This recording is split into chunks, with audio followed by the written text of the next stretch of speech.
Boston, 1990. In the quiet darkness after St. Patrick's Day, two men dressed as police officers stood outside one of the most prestigious art museums in the world. Within 81 minutes they would walk out with 13 priceless masterpieces, worth over $500 million. To this day, not a single one has been recovered.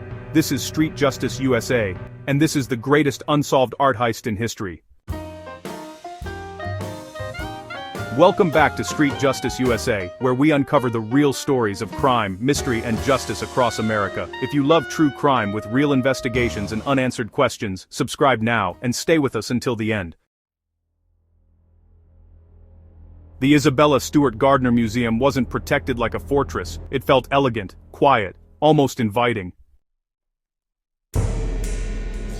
Inside were works by Rembrandt Vermeer Degas, art so rare that some pieces were considered truly priceless. Security at night was minimal, only 2 guards, basic alarms, no arm protection, no modern motion detection. To anyone watching closely, it was a perfect target.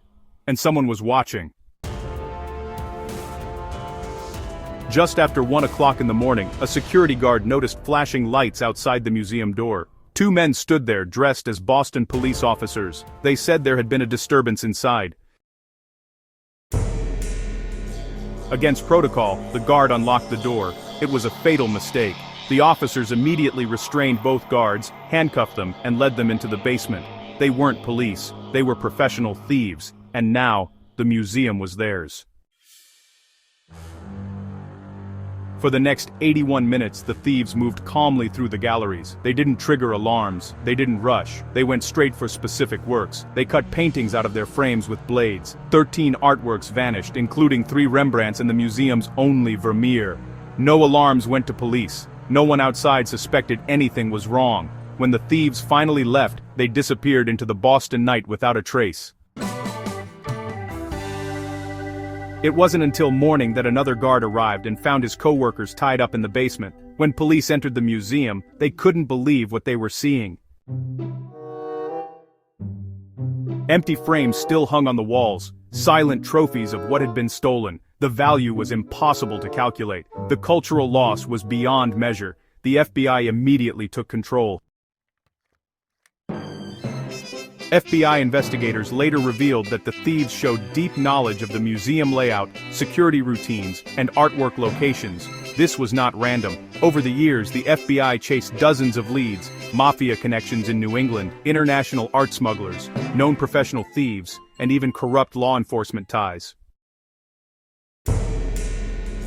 Multiple suspects were identified. Some later died, others disappeared, but no solid evidence ever led to arrests or recovery. The stolen paintings became the most wanted artworks in the world. To this day, the empty frames still hang in the Gardner Museum, waiting.